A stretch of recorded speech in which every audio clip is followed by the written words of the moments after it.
Now, ladies and gentlemen, please welcome our fourth keynote speaker, Dr. Tharindu Ameresekere from Postgraduate Institute of Management, Sri Lanka.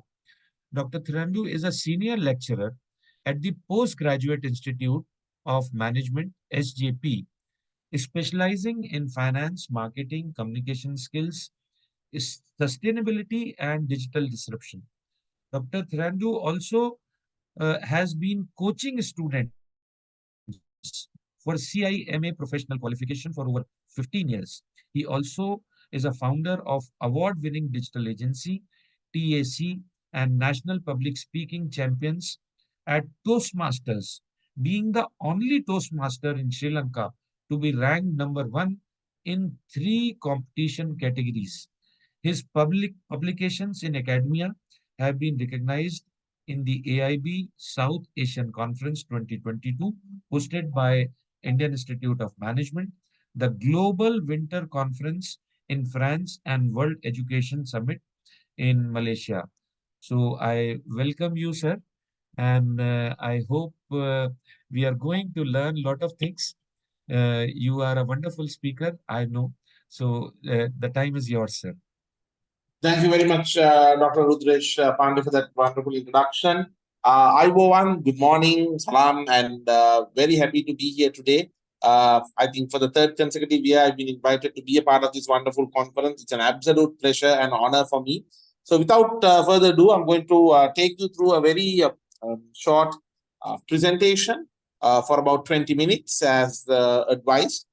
And I have a very specific thing related to our main sub-theme, related to our main sub-theme of this conference, that is using AI to complement or to augment human capacity.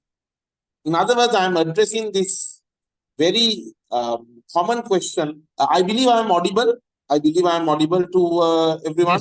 Yes, sir. You are audible and your screen is also visible. No issues, sir. So I'm going to address this very common concern that a lot of people are having, which is, will AI take over our job, right?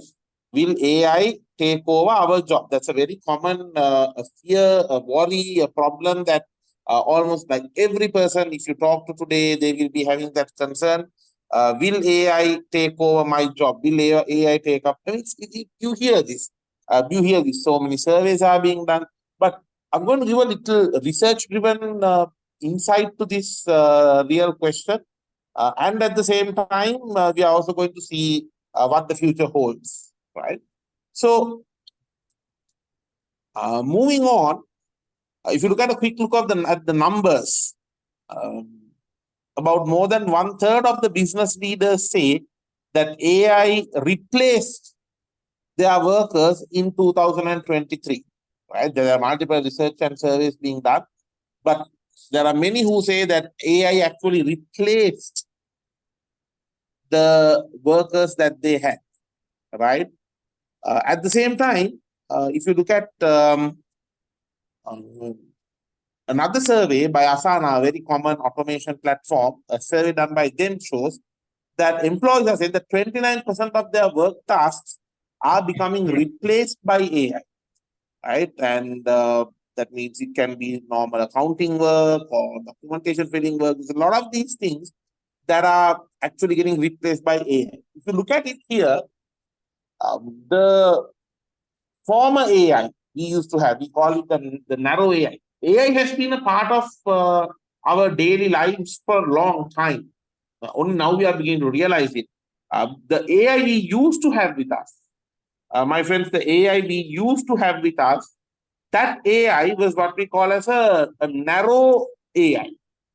Narrow AI, like for example, your email spam filters, where they go through all the emails, figure out which one might be spam, which one might not be spam. I mean, that's also AI, but that falls under the category of what we call as narrow AI.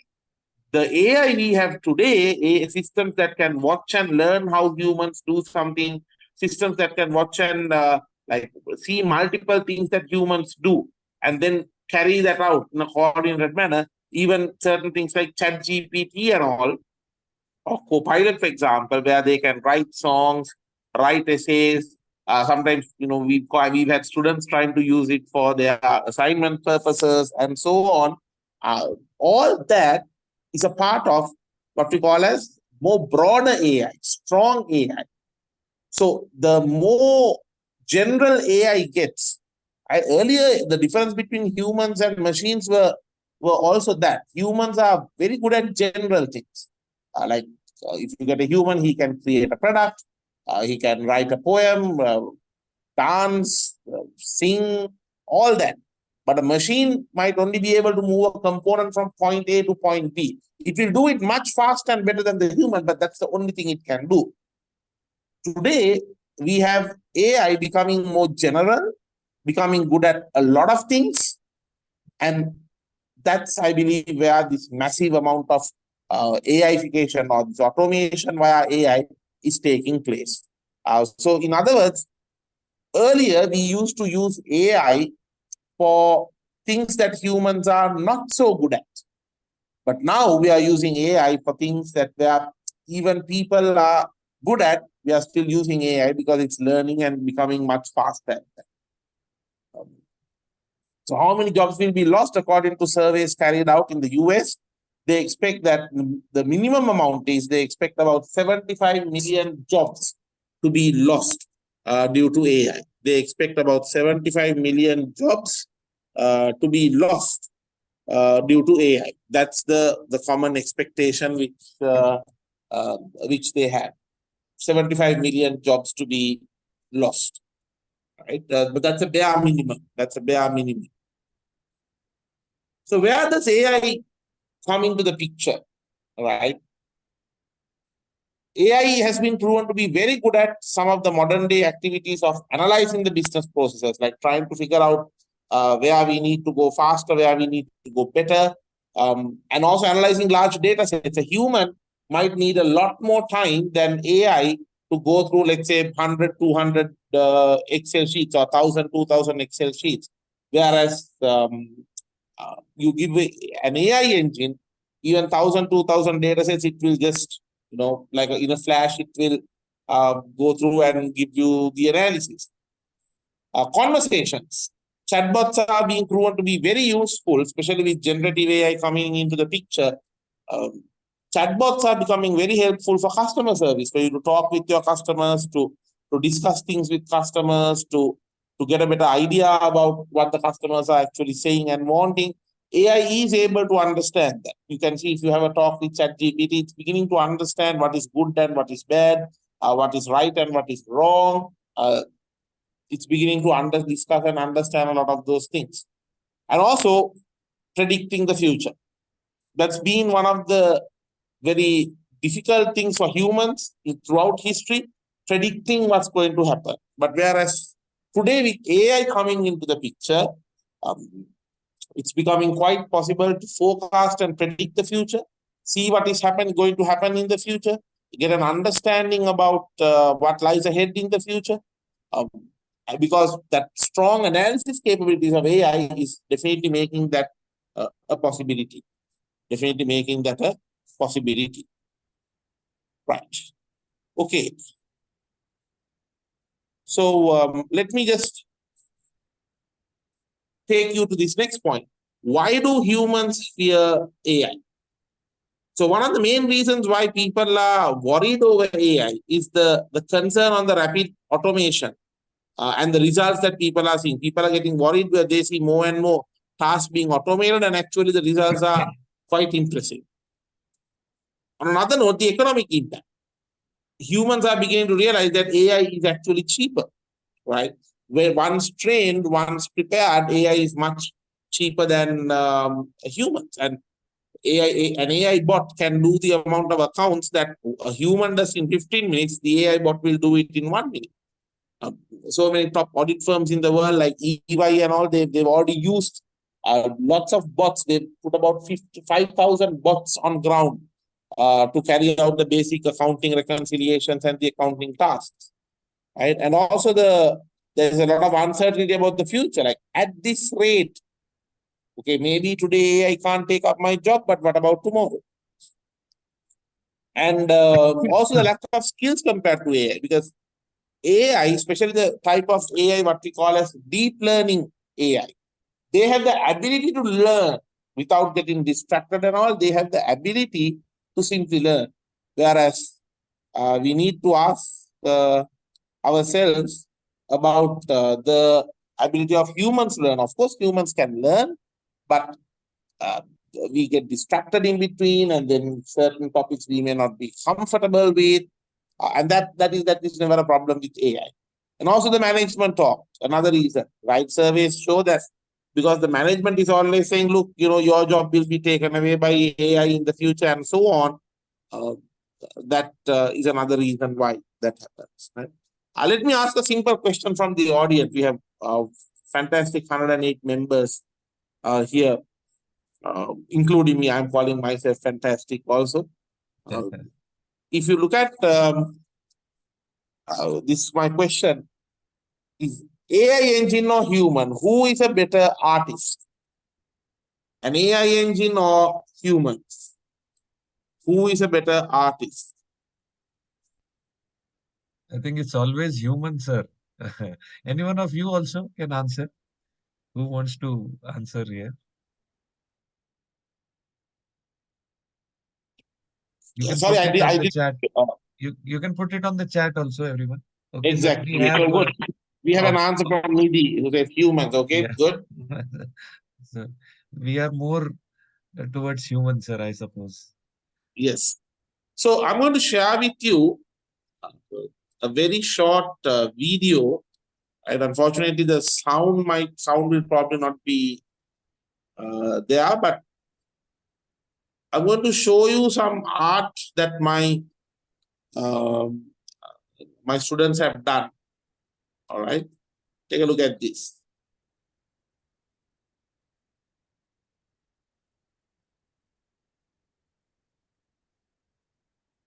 So what happened is my students and I we used an AI image generating platform, Midjourney, and none of these students, all our MBA students who were studying artificial intelligence with me, and all my students, none of them were artists, right? None of them were artists, but these images were generated using Midjourney.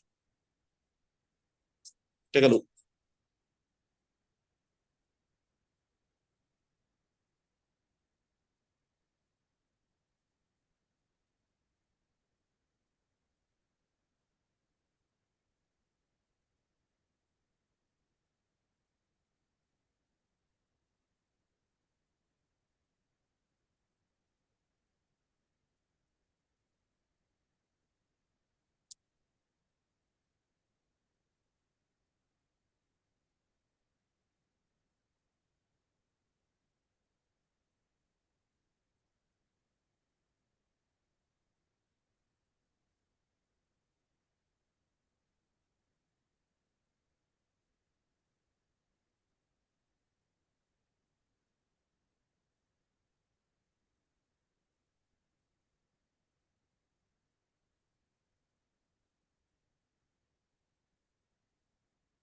All this art was generated using AI, right?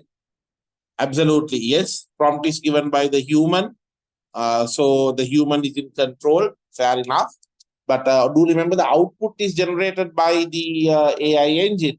So this exactly the last comment we had from Abhishek exactly builds into the main theme and the main topic of my presentation, which is augmenting or complementing human capacity, right? The AI is very creative at generating new things, but if that prompt and the direction doesn't come from people, it will not happen. Absolutely, right? And I think more than the creativity part today, what makes a human more human and what makes AI technological is the initiation. Humans can initiate something. Humans can start something. AI, as at now, will not do anything without a prompt or without that right motion being set, which must be done by humans. So correct. If you look at some of the, once again, the survey results, actually, in our case, in our university, Dr. Pandey and dear friends, we are doing a research and like a study, a study is being set up right now, through which we are trying to have two focus groups. One group, both groups are given the same topic to prepare for a debate. One group is going to be allowed to use ChatGPT and all that and get the required input.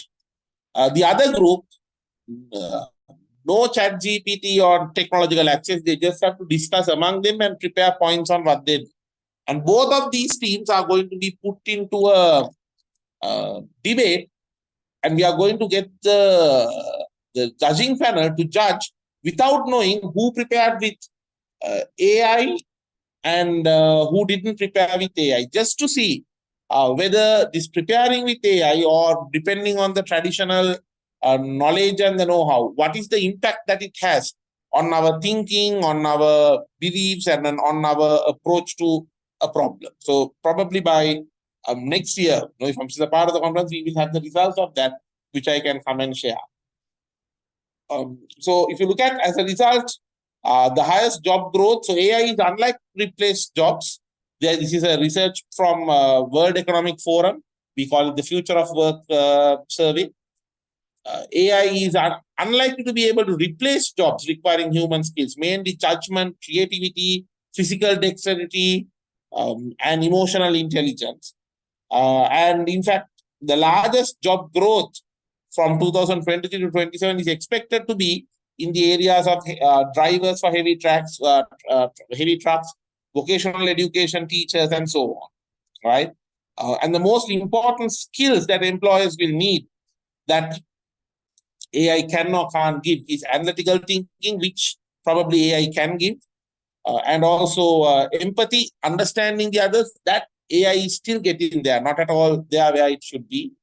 I mean, just a few years ago, if somebody starts typing saying dear life or dear world, AI was at a point where it will suggest, looks like you're going to commit suicide. Can I give you some tips? So, but clearly today it has moved away from that. If the slightest point where an AI engine feels a human is going to harm him or herself, it will refrain from giving any further advice or input. And also the leadership, right? Leadership also still is quite human. Active listening, to a large extent human, and social influence. Right? After all, to influence others to get the people going in the direction, you need to still be human. However, having said that, so this is once again a summary of it, directly from the Future of Work study on largest job growth. So you can see academia, most of us here, our jobs seem to be quite still in demand and growing, simply because, as I said, humans have the ability to create new knowledge without a prompt, simply based on the initiation. So what are the main ways in which AI can complement these human skills? Repetitive tasks, better analysis, giving recommendations. If you have a data set connected, it can be used, the AI can be used to give good recommendations. Also natural language processing, like today AI engines can simply even listen to the people. AI engines can listen to what the people are saying in terms of voice and identify what is being said, which can later be converted into text and so on. On another note, AI can also complement the human skills on creative assistance, like giving ideas. I'm a public speaking contestant, and when I want to compete, if I want to contest, if I want a part of a speech change, I actually can give that part and ask ChatGPT to give me a difference. Like, of course, the speech is mine, idea is mine, but it can complement. I was giving one speech where I say that people keep on asking you, are you mad? And I wanted that word mad, M-A-D, to stand for something more meaningful. And at that point of time, ChatGPT said, MAD, can stand for make a difference. That MAD can stand for make a difference. And predictive maintenance, like helping people to figure out before something is going to break down. Risk management, helping us to train. ChatGPT and other generative platforms are used for training people. And like I said, using chatbots for more enhanced customized decisions and customer interactions. Having said that, a lot of people thought the CEO's job is safe due to from AI. No longer. A few months ago, the Portugal-based beverages company called Dictator, they implemented a humanoid bot as the CEO. So even the CEO's job, they are now testing to see, can we have an AI-based robotic CEO, right? So finally, where is it that generative AI replace humans, right? Or can it replace? Not really, but because for the simple reason that generative AI is still based on pre-trained content. You need to train the AI engine, then only it can actually give you ideas. So the biggest cost for any AI system is actually the cost of training the people. Cost of training the people is very high. So because I'm also to train the cost of training the AI engine, and to train the AI engine, you will need people. So as at now, still AI is at a point where it can complement people rather than replace. And only a human is expected to outdo another human. Like I said, that ability to initiate something, ability to take something and go to another level. That ability is only with humans. On the other hand, we have to keep in mind that AI will keep coming and pushing things to the border. AI will keep pushing to see how confident, comfortable people are. AI will keep pushing the boundaries and keep on trying to get closer and closer to what people are and they can do. But that's most likely it. So it was an absolute pleasure speaking to you this morning. This is my email address and my contact number. If you are interested in further discussion, if you are interested in discussing on this further or joint studies, I'm more than open towards that. Once again, thank you very much for having me. And I want to end with the simple message that stay human because the world needs more of it. Given the problems we have in the world, sustainability problems, poverty problems, problems with global peace, it's only our human side of the world that can solve most of it. AI can complement, but there's never been a time in the history of mankind that humans are having to be human in order to solve the problems, because technology is will complement and support, but never solve the problems that humanity is facing. That's up to us to solve. Therefore, stay human because the world needs more of it now than ever before. Thank you very much for having me and an absolute pleasure to be here. Good luck for all the speakers and the participants for the rest of the conference. Thank you. AIBOPM.